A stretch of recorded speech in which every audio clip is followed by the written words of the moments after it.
And how cool would it be to fly in a World War II bomber? Well, Ryan Hennessy got to do it. And we're going to take a look at his report from Rosecrans Memorial Airport.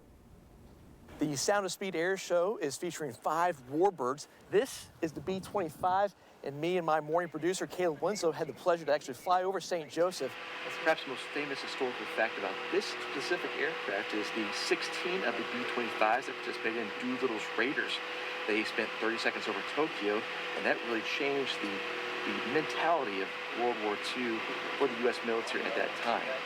Next thing you see is a B-25 coming over, dropping bombs on Tokyo. It shocked the population, and it changed everything. This specific B-25 was actually featured in the movie Catch-22, and as you can see right there, the Berlin Express has Hitler in its crosshairs.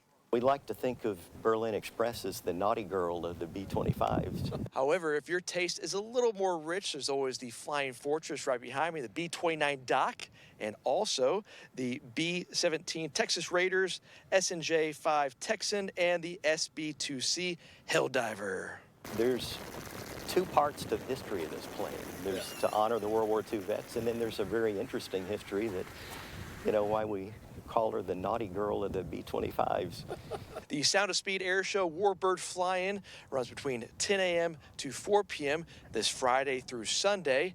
If you want to buy tickets, it's easier to do so online, a little bit cheaper too. At the gate, they'll be a little bit more expensive. Reporting for News Press Now, I'm Ryan Hennessy, having the time of his life.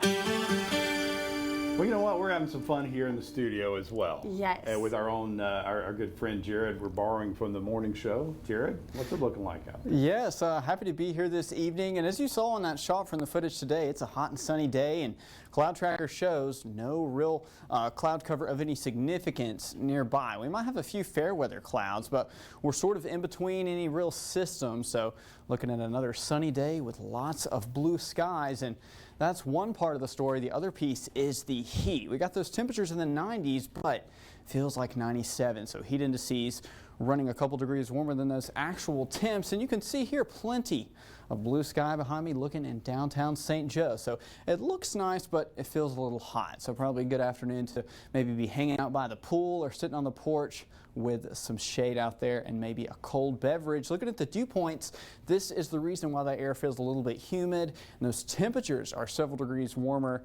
than, or the heat indices rather, warmer than the temperature. So the air is a little moist, not sopping wet, but you're feeling that. And that's why we do have those heat advisories out from St. Joe down towards Kansas City, really all along the river. And going through the Futurecast, you can see going into this evening, we stay dry, but